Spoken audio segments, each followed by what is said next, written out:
Pemikiran Sosiologi Ibnu Khaldun. Nama lengkap Ibnu Khaldun adalah Abdurrahman Ibnu Muhammad Ibnu Khaldun Al-Hadrami. Dia lahir pada tanggal 27 Mei 1332 di Tunis, Tunisia. Kemudian dia meninggal pada tanggal 17 Maret 1406 di Kairo, Mesir. Ibnu Khaldun bukan hanya seorang filsuf, melainkan juga sosiolog, politikus, dan ahli sejarah.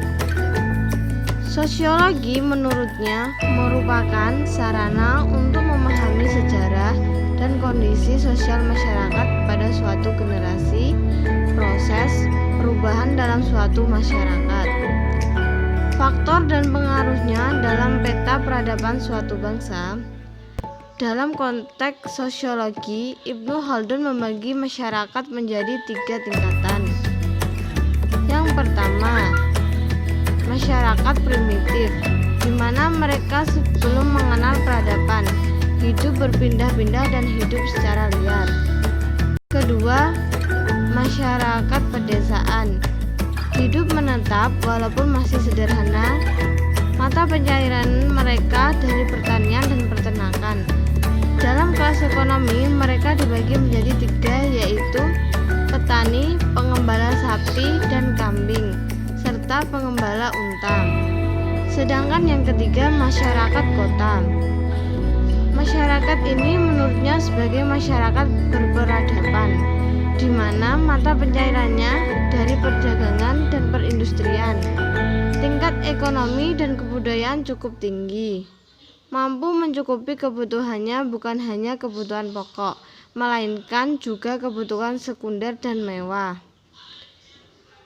Kemudian Ibnu Khaldun menyebutkan moral Badui dan peradaban terbagi ke dalam 2 macam, yaitu datang secara alami dan muncul dengan rekayasa. Menurutnya, masyarakat Badui lebih memiliki sifat pemberani daripada kalangan masyarakat kota. Sebab masyarakat kota banyak menikmati ketenangan, beristirahat, tenggelam dalam kenikmatan, dan bermewah-mewahan. Generasi demi generasi telah lahir dari kedua orang tuanya, baik lelaki atau wanita. Anak lelaki mengikuti kebiasaan bapaknya, sedangkan yang wanita mengikuti ibunya.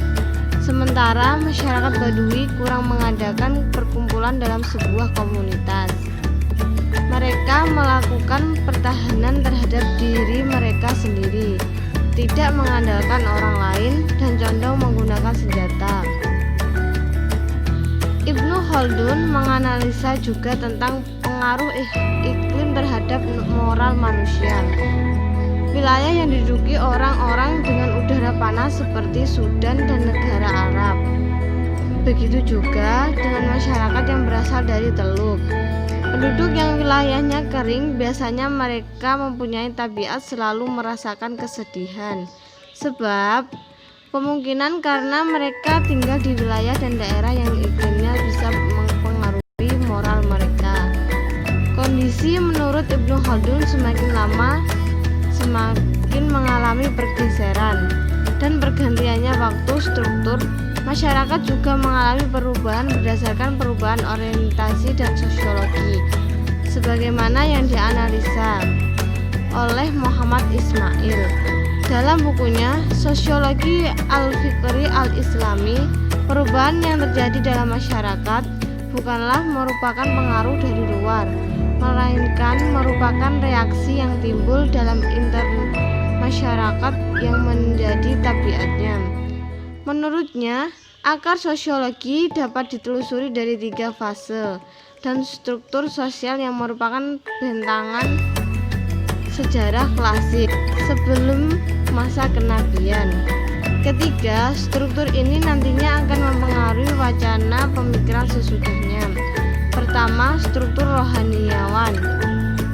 Kelompok ini hidup dan berkembang di daerah gurun. Mereka sangat fasih melantunkan syair-syair. Struktur feodalisme yang dimulai sejak 1300 sampai 52 sebelum Masehi. Dari tinjauan sejarah, struktur ini merupakan generasi pertama yang telah mengalami perubahan dari rohaniawan ke feodalisme, ditandai dengan tumbuhnya solidaritas. Namun, pengaruh dari perubahan ini menjadikan negeri-negeri yang mulanya bekerja sama dalam hal pengairan, selanjutnya berangsur menjadi kekerasan. Kelompok yang kuat menindas yang lemah, yang kaya memeras yang miskin, dan sejak saat itulah mereka terbagi dalam kasta.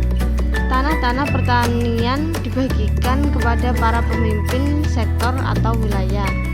Ketiga, struktur borjuisme dipandang representatif untuk menggambarkan kehidupan kaum borjuis Arab saat itu, antara lain lukisan yang tertera pada mata uang. Lukisan tersebut meliputi nama-nama kerajaan atau raja dan lambang kebesaran. Menurut para sosiolog, lukisan nama-nama raja menunjukkan bahwa masyarakat Arab pra-kenabian dikelompokkan dalam dua kategori besar, yaitu kelompok berpegang pada agama tetapi cenderung berperilaku sekuler, dan kelompok yang cenderung sekuler ansik. Contoh formulasi yang kedua ini adalah negeri Sabak. Sebelum Islam datang, Arab merupakan komunitas Badui yang terbelakang dan tidak diperhitungkan dalam peradaban dunia. Sikap kebinatangan mengalahkan prinsip humanisme. Yang kuat menindas yang lemah, yang kaya menindas yang miskin, sehingga persaudaraan berubah menjadi permusuhan. Tamadun dalam konteks dunia Arab jelas mempunyai korelasi yang erat dengan datangnya Islam, yang memberikan jiwa bagi lahirnya peradaban pasca kenabian. Ideologi menjadi mainstream dan tatanan baru yang menyikapi seluruh aspek duniawi. Pada saat itu, secara sosio-historis Nabi Muhammad merupakan pemegang risalah sekaligus penggerak peradaban umat Islam. Amanat ini diteruskan oleh khalifah yang berjalan secara